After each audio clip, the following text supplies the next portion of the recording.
The shelling of Newcastle was conducted by the Japanese submarine I-21 in the early hours of 8 June 1942.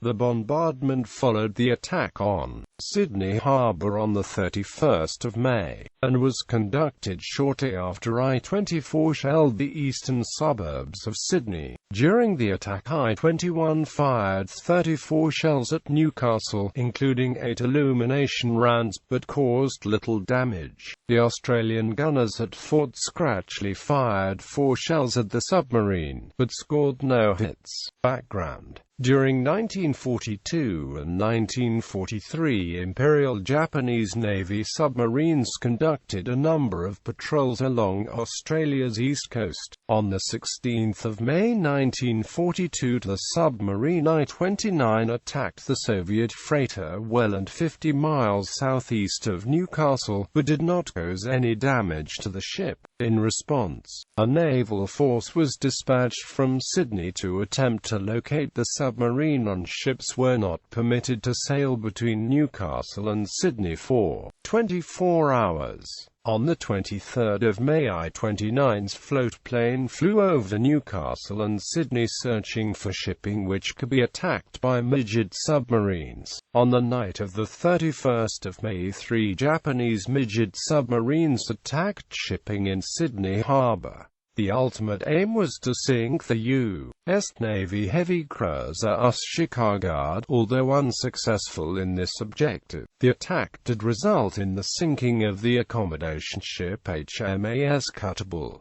All 3 midget submarines were, however, lost in the attack. Following this raid, the large submarines which had launched the midgets attacked shipping off the east coast. These included 2 attacks on ships near Newcastle on the night of 3 June. At 10:18 p.m. the coastal steamer H was shelled by I-24 35 miles southeast of Nora Head. She did not sustain any damage and docked at Newcastle. At 1 a.m. the next day, at about midnight on 3 June, the Coast Ryan Chieftain was torpedoed and sunk by I-24 near where H had been attacked. Bombardment: during the early hours of 8 June, I-24 and I-21 carried out brief bombardments of Sydney and Newcastle respectively. The purpose of these attacks was to generate what historian David Jenkins has called an air of disquiet, rather than inflict significant damage on targets in the 2 cities.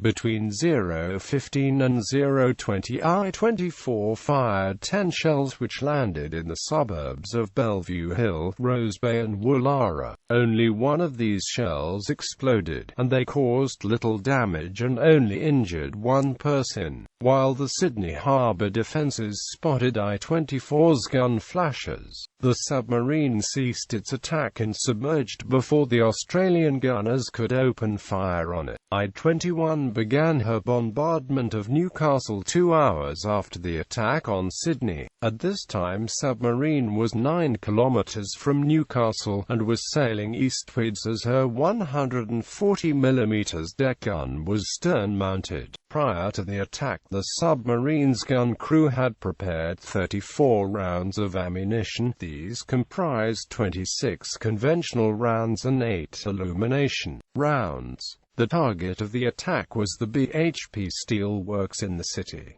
Between 2:15 a.m. and 2:31 a.m. I-21 fired 34 shells at Newcastle. These rounds landed over a wide area, however, and caused little damage. Only one of the 20 conventional shells exploded, causing damage to a house on Parnell Place. Another shell damaged a nearby tram terminus but did not explode. At 2:28 a.m. the guns at Fort Scratchley near the entrance to Newcastle's harbour opened fire on I-21. The submarine's commanding officer, Commander Matsumura Kanji, continued the bombardment for another 3 minutes as he believed that it would take time for the Australian gunners to locate the submarine. By the time the attack concluded, the fort's 2 guns had fired 2 salvos, but none of the 4 shells struck I-21. Aftermath: I-21 and I-24 were not attacked by Allied ships during or after the bombardments, as no anti-submarine warfare-capable vessels were available in either port. While 1 person was injured by falling masonry and debris in Sydney, there were no casualties in Newcastle. Although the bombardments caused little damage, they were successful in generating concern among Australians.